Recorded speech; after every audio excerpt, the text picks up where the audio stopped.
সারা জীবনও একটি উট কুরবানি দিয়েছেন। গরু মহিষ তো মরু অঞ্চলে নেই।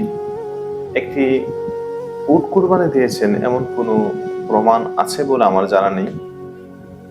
রাসূলুল্লাহ সাল্লাল্লাহু আলাইহি ওয়াসাল্লাম সবসময় বকরি জাতীয়, দুম্বা জাতীয় পশু তিনি কোরবানি দিতেন। অথচ আমরা তার উম্মত হয়ে আমরা কোরবানি দেওয়ার সময় কি করি? আমরা বড় বড় উট, মহিষ, গরু এগুলো দেওয়ার চেষ্টা করি, প্রতিযোগিতা করি। হ্যাঁ, আপনি দিতে পারেন, নিষেধ নেই, অবশ্যই দিতে পারেন আপনি। কিন্তু রাসূলুল্লাহ সাল্লাল্লাহু আলাইহি সাল্লামের যেটা সুন্নত সেটা যদি আপনি পালন করতে চান তাহলে ওইটা দিয়েই বেটার।